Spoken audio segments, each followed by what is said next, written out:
Today is the 23rd Sunday after Pentecost, and the Gospel of this Mass is taken from chapter 9 of the Gospel according to St. Matthew. This Gospel passage relates the story of a public official who requested our Lord Jesus Christ to come and lay his hand on his daughter who had died. While on his way to the home of the official, a woman who suffered from a menstrual illness touched the garment of our Lord in the hope of being healed. For she said within herself, "If I may touch his garment, I shall be whole," the Gospel tells us. And indeed, she was cured. "Daughter, be of good comfort. Thy faith hath made thee whole," our Lord told the woman.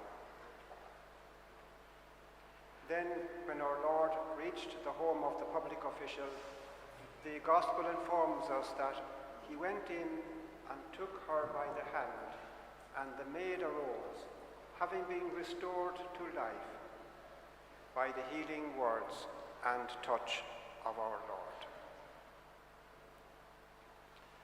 Both the public official whose daughter was restored to life and the woman who was healed by our Lord had great faith in the goodness and in the healing power of our Lord Jesus Christ.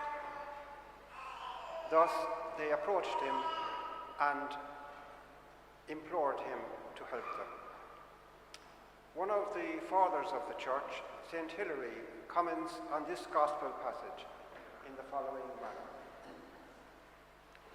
"Therein is to be observed the marvelous virtue of the Lord, that the power that dwelt in his body should give healing to things perishable, and the heavenly energy extended even through the hems of his garments. For God is not comprehensible that he should be shut in by a body. For his taking a body unto him did not confine his power, but his power took upon it a frail body for our redemption." In these words, St. Hilary emphasizes that the power of Almighty God took upon it a frail body for our redemption. Our Lord Jesus Christ, the second person of the most holy Trinity of Almighty God, brings heavenly spiritual energy into the world. By taking upon himself human form, he allowed people to see, hear, and touch his person. And by healing the sick, our Lord showed us that the spiritual heavenly energy which he manifested is a healing energy. And we know from other incidents recorded in the four Gospels that the divine spiritual energy which our Lord brings into this world can heal souls as well as bodies.